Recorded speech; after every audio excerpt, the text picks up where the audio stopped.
Hi, my name is Em, and today I'm going to be talking to you about Aries. That was my f***ing phone that just went off.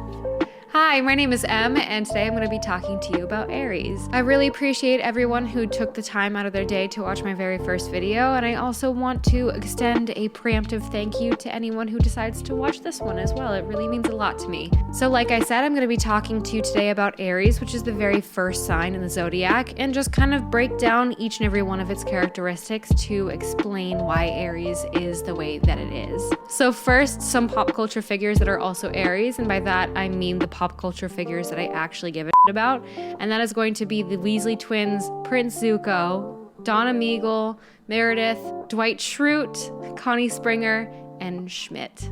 Did I say the Weasley twins? So some Aries in my own life. My mother is actually an Aries sun. I myself am an Aries moon. One of my favorite coworkers that I've ever had is also an Aries moon, and I also believe that my boyfriend's sister, my prospective sister-in-law, is an Aries rising. So some very quick characteristics of an Aries in the first place is going to be that they're very quick to react. They're very passionate communicators.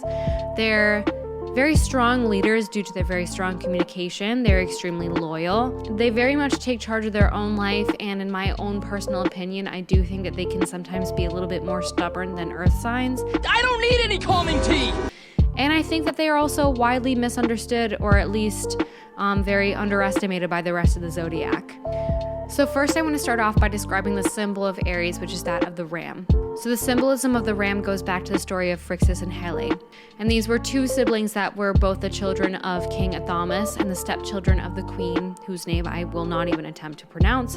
But basically, in true Disney fashion, the queen absolutely hated her stepchildren, and she devised a plan to get rid of them. The way that she did this was that she put her own land on the brink of famine, called in an oracle, and then bribed that oracle into stating that the only way to get rid of the famine was to get rid of Phrixus and Helle by way of sacrifice. Just as the queen was about to execute her plan, a magical golden ram appeared from the sky in the hopes of carrying Phrixus and Helle away to safety. Unfortunately, only Phrixus made it, but Zeus was so taken by the ram's courage that he took his likeness and projected it into the stars to create the Aries constellation. So when you're thinking of the symbol of the ram in the first place and what it represents, it faces its opponents very head on. It's got a very much a brashness to its actions. It's very straightforward and direct. Ignore it. Ignore it? I'm about to come down on this dude like Thor's hammer Mjolnir. I'm about to go Mjolnir on his ass. So other symbols of Aries are the color red, the diamond, in terms of tarot, the emperor, and then in terms of anatomy, the head. So some basic characteristics of Aries is that it is ruled by the planet Mars. And Mars is the planet of passion, courage, aggression, assertion, and physical energy. Aries is also a masculine sign, and again, it doesn't have anything to do really with genders. It's more about the energy that they exude. So Aries having a masculine energy means that it tends to be a little bit more direct. It's also a fire sign, so there is an emphasis on aspirations, inspirations, and new pursuits. And it's of the cardinal quadruplicity, and again, a quadruplicity describes the stage in a season that each sign represents. So in this case, Aries is a cardinal sign, which represents the beginning stages of a season. So its job is to carry it out. It's the great initiator of the zodiac. It's pointed towards strong enthusiasm and new pursuits. And in this case, it is tied to the spring season, which is the season of rebirth and new life. So what conclusions can we draw from these characteristics? Again, the fact that it is ruled by the planet of assertion, the fact that it's a fire sign, so there's an emphasis on new pursuits. There's an emphasis on the masculine energy, so very direct. It's cardinal, so its job is to initiate something.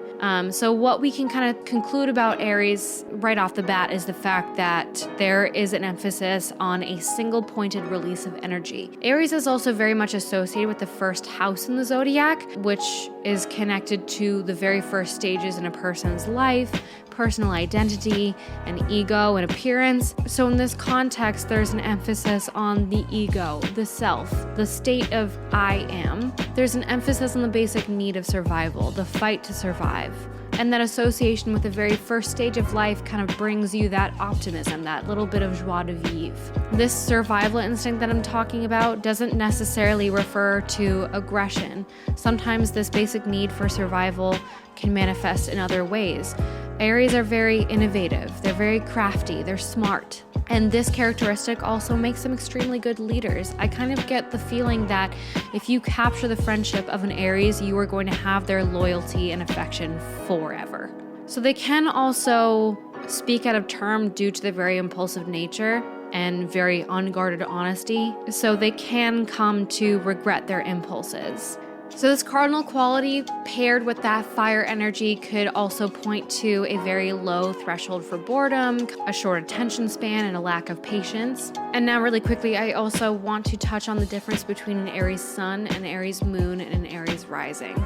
Without getting too deep into it, because I feel like it's extremely complex and that's not necessarily what this video is going to be about. But essentially, a sun sign is the way that you live inherently in this world. This denotes where the sun was in position in relation to the earth when you were born. So this is your basic vitality, your life force, the way in which you live inherently on the earth, in the state of being that is the most tangible to you.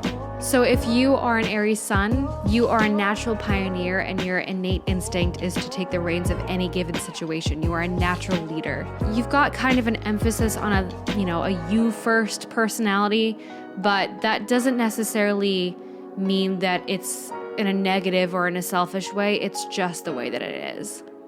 So a moon sign is the way that you react to things emotionally. It's also kind of the energy that other people sense in you. So if you are an Aries moon, where you react to emotional stimuli very impulsively, very impatiently, very aggressively, and thus you kind of communicate your own feelings in that way, your emotional security is dependent on your inherent need to assert yourself in this world as an individual.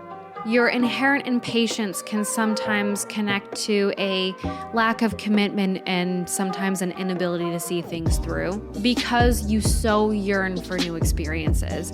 I myself, again, I'm an Aries moon, and just to kind of quickly describe how I experience the world as an Aries moon, life is chaotic. I react to things extremely strongly and very impatiently, and I just can't help myself.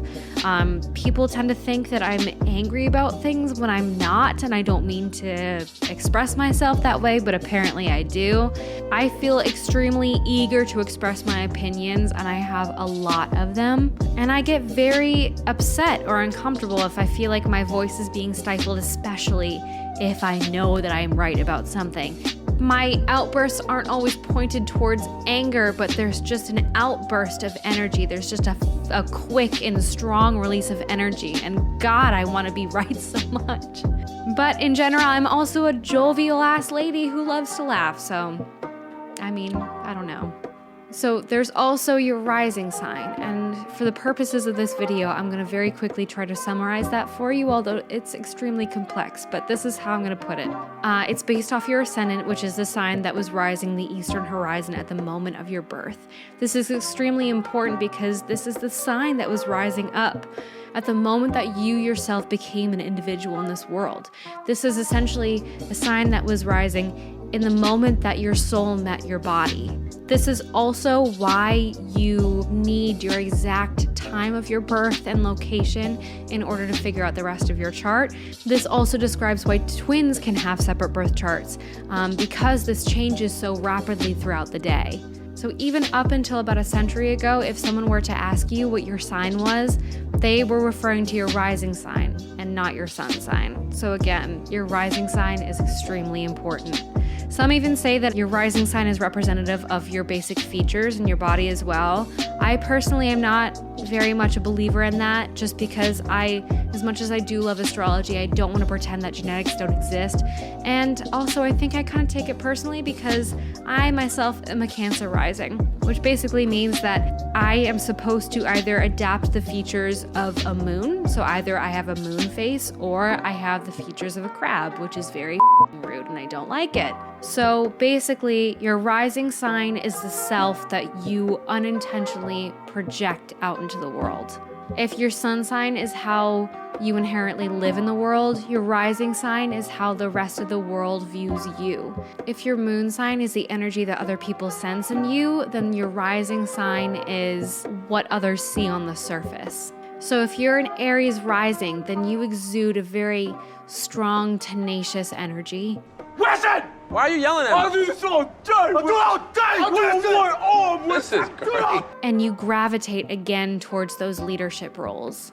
You have very strong opinions and you have very strong likes and dislikes, and you love to be vocal about them. And because of your brash approach to life, you can sometimes get into a little bit of trouble because you just can't help but stir the pot a little bit. So my concluding thoughts about Aries is that if you are one, you are life's vitality. You carry forth in this world with optimism and childlike joy, with a tinge of just a little bit of unadulterated honesty, which is not only vulnerable and volatile, but also extremely valuable. And Aries will light up any room and demand your open and unadulterated honesty, because that is the same exact kind of energy that they are going to give you back.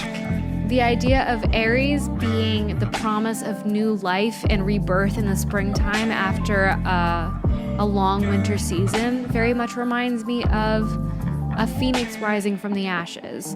So Aries, again, is very important to the rest of the zodiac, and I do feel like it's widely underestimated. If you have any questions, then feel free to comment down below or to DM me. If you yourself are an Aries sun, moon, or rising sign, I would absolutely love to hear it. And I will see you next time when we talk about Taurus. Bye!